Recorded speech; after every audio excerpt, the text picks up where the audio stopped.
afternoon and welcome to Afternoons with Ash. I'm your host, Ash Black. We begin today's show by shining a light on Burkina Faso, a small West African nation with a population of over 21 million people.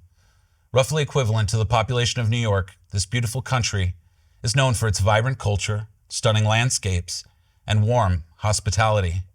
But beneath the surface, Burkina Faso is facing significant challenges that threaten the well-being of its people. According to the World Bank, over 40% of the population lives below the poverty line, and access to basic services like healthcare, education, and clean water is limited. This has a particularly devastating impact on vulnerable populations, including women and children. To put this in perspective, imagine a classroom of 25 children in Burkina Faso. According to UNICEF, only about 13 of those children will be able to read and write by the time they reach grade 6. Many will drop out of school early, either because they have to work to support their families or because their families simply cannot afford school fees. And for those who do attend school, the quality of education is often poor, with overcrowded classrooms, undertrained teachers, and limited resources. These challenges are daunting, but they are not insurmountable. One organization that is working to address them is Walk in the Light International. It's a charity that's dedicated to improving the lives of the people in Burkina Faso. Through their programs, they are providing education, healthcare, and economic empowerment to the most vulnerable populations. This afternoon, we are honored to be joined by a guest who is working to address these challenges head on. Malissa Fyffe is the U.S. Sponsorship Director for Walk in the Light International, a charity which is dedicated to improving the lives of the people in Burkina Faso. Through their programs, they are providing education, healthcare, and economic empowerment to the most vulnerable populations, particularly those of women and children. Malissa, welcome to the show. Thank you, Ash.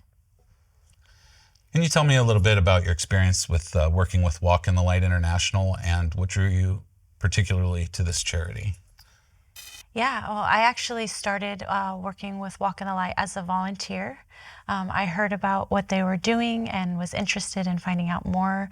And then the more that I found out, the more that I wanted to do for them and with them and through them. Seeing the heart of the founders that we have, Tom and Katie Cornell, and just catching that passion and that drive. I signed up to go on a mission trip to go over and see what we were doing, and I was changed. My life was changed to see the impact and what this organization is doing, and hear the children and hear the people telling about how this is literally feeding, putting food in their mouth, putting clean water available to them, and education, and even healthcare, which is unheard of, in that part of the region and the world. I couldn't not be a part of it. So, when we approach this situation, a lot of words are thrown around: economic development, social change, healthcare. What does that really mean? Can you share a story of your experience, which highlights the impact of the challenges that Burkina Faso is facing right now? Yeah, one of the things that impacted me greatly was lunchtime at our schools when we were there. This was lines and lines and lines of children with a little cup, which was their food for the day. In talking to them and, of course, using a translator, finding out that this was the only meal that they would eat in a day, most of them. Many of the children, it was explained to me that they actually don't eat on the weekends because of the fact that their family can't afford to feed them. So they literally only are fed when they're at our schools. Being able to provide for them free education. You said the statistics. Not only is it normally poor education, but through our schools, we actually provide a high quality education. We have some of the highest test scores in the entire nation. So in seeing and hearing that, hearing children talk about just wanting the ability to have access to water that doesn't have parasites in it, and then being able to provide those basic needs like food and water, I would say that is something that is very, very impactful in regards to that entire region. Why don't you tell me about how Walk in the Light in particular approaches their humanitarian relief. There's a lot of organizations out there that, will help refugees or folks that are severely devastated, by different environmental needs. What is it about Walk in the Light that separates it from other organizations? I would say the main thing is that we're in it for the long haul. We go in for community development, but in doing that, what started as a well from our founders going over to, they heard about a need and they went to do it, and then in seeing the impact that had, and then building schools, and then building housing, and then providing healthcare. We built health clinics in 2 of our 4 villages. Our goal is to have health clinics in every single one of them, but that access to having healthcare, to having the ability to have a safe place where they can come just get medicine.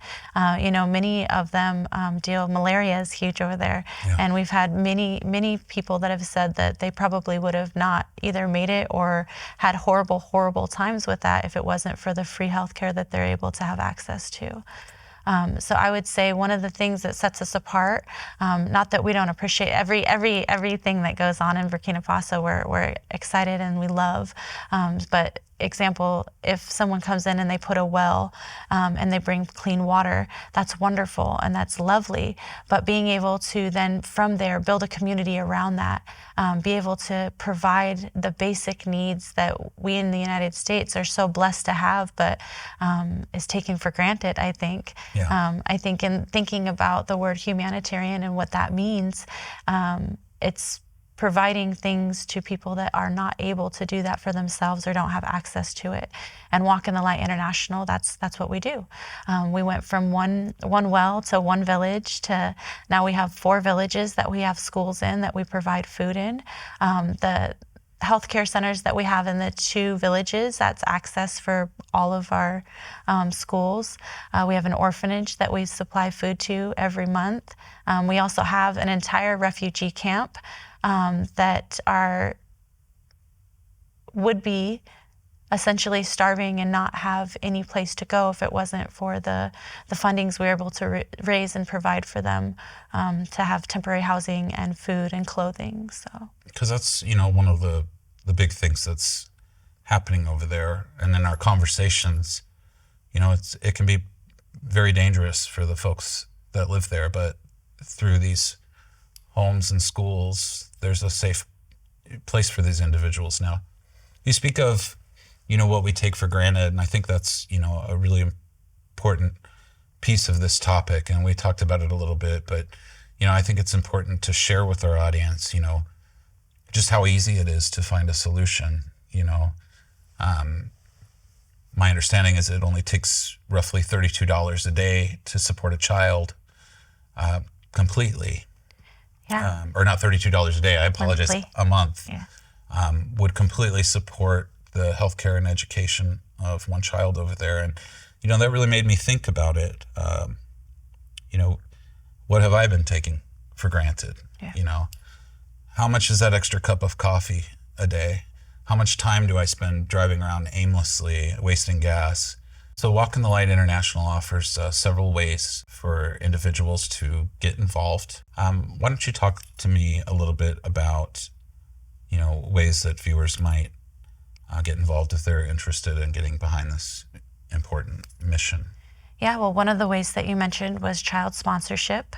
That is the ability for, like you mentioned, $35 a month, and it provides education, it provides food, clothing, access to healthcare.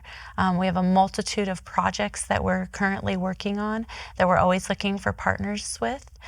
So essentially, whatever it is that someone's heart cry or passion or their niche, we probably have some type of thing that we're doing over there that would be a beautiful partnership. So whether people want to give monetarily, if they want to give their time, we're always looking for those partners to be able to make a difference in Burkina.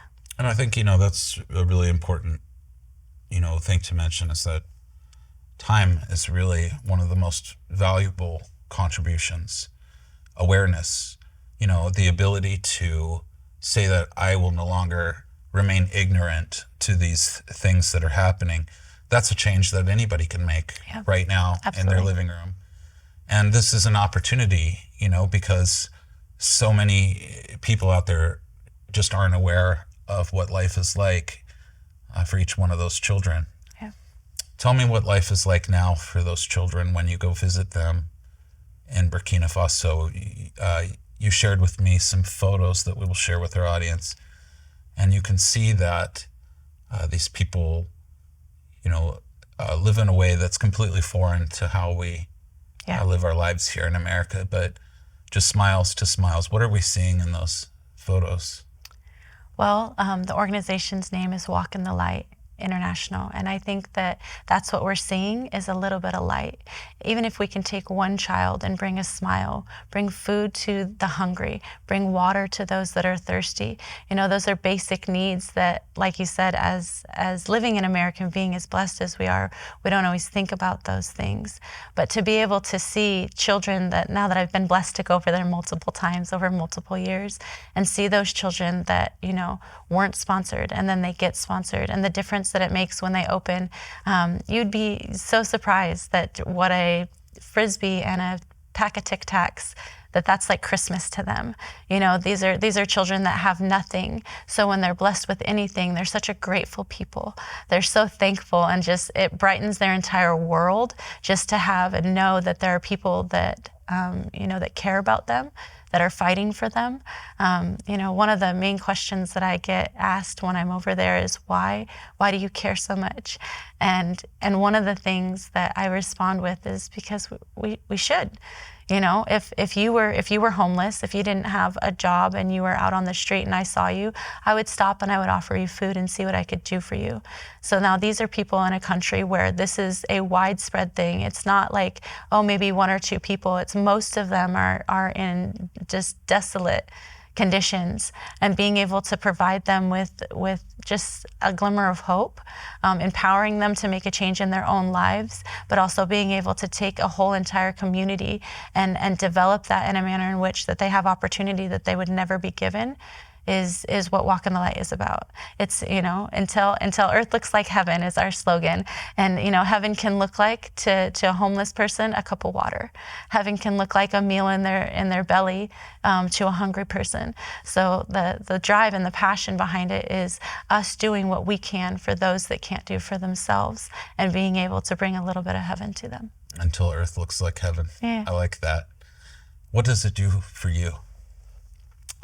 Being a part of Walk in the Light. Yeah.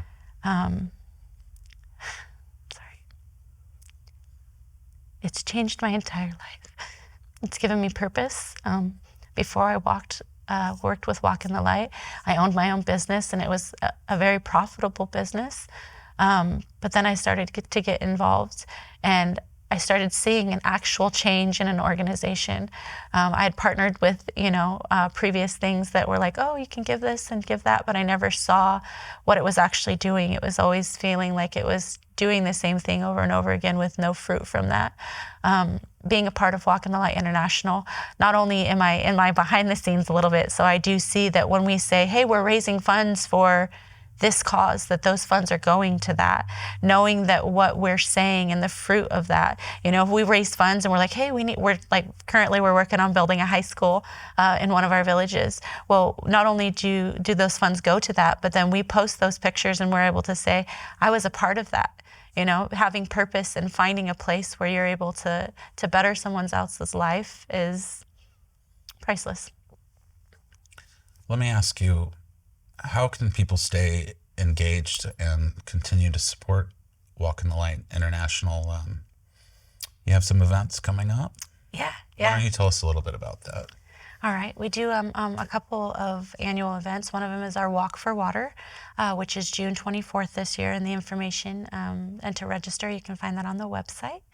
But that's our main fundraiser for wells. So essentially with that fundraiser, people sign up, and it's much like when you're in grade school when people can sponsor you for like $2 a lap or $1 a lap. Yeah, you read a book. Or and yeah, order pizza. yeah, right, exactly. So with that, what we do is we have people that register, and they do the same thing. So whether it's a baby in a stroller or someone with a walker, they can get registered and do that. It's a community event, so of course we'll have other things that are going on with that. But the main focus and the main funds go towards, all of the funds raised go towards putting wells in. We've got about 32 villages that are on a wait list right now, that are people that are family to us, that are people that are family to our family over there.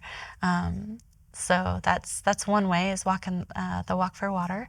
Another event that we do annually is our Walk in the Light dinner, and it's in September, and that is actually a silent auction and fundraiser. And what those funds go to is our schools. So think about what it takes to do school. When you're in school, what do you need? Paper and pencils. Well, then you think about textbooks and chalk and, even just the ability to have lights and fans, be able to supply everything that they need. We have to raise the funds for that.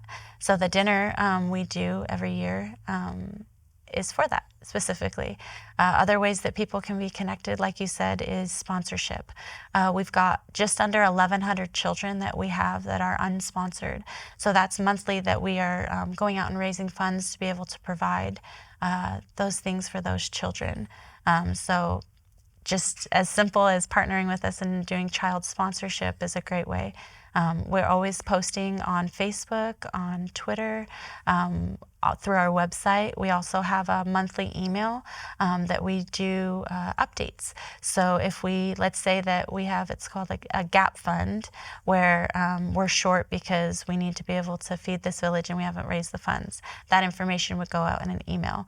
Or photos of what we're doing and just being able to say, hey, look at what your funds did. And what is that website, in case any of our viewers were interested in getting more information? Yeah, absolutely. It's the acronym for Walk in the Light International. So it's WITLI.com. So just Whitley.com. Whitley.com. Yes. Lastly, I have one final question for you. What message would you like to leave our audience regarding Walk in the Light International and the work they're doing in Burkina Faso, and just the importance of supporting a humanitarian relief effort? Yeah, I guess the main thing would be is there is no too small. Whether it would be $5 or coming and volunteering and helping us be able to raise funds and do things to be able to bless them. There is no too small. So whatever that partnership would look like, I can tell you that our CEO, Rachel Jorgensen, her heart and my heart beat in one in regards to, just being able to bless these people. This is a nation, like you said, you opened with many different statistics in regards to what that looks like. And to think about just being able to change the life of one child, let alone multiple villages, and, our goal is to impact that entire nation and to bring them from, not just surviving, but thriving. And I think that being able to do that for any one person, if someone could get in line with that or catch that, then that's what this is all about. Thank you. Yeah.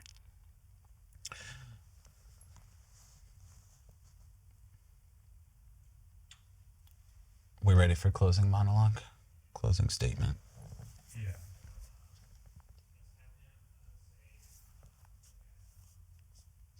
Start to look at Melissa again and say thank you, and then go right into the camera to do the outro. Copy.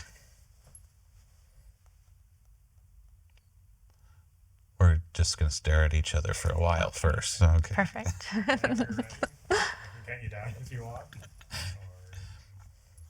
Or... If you just want to give me a silent, Yeah. And... Thank you, Melissa. Ladies and gentlemen, the challenges facing Burkina Faso are immense, but we cannot let ourselves be overwhelmed by their scale. Every child who's hungry, every person who lacks access to health care, every family struggling to survive, these are not just statistics. They are human beings.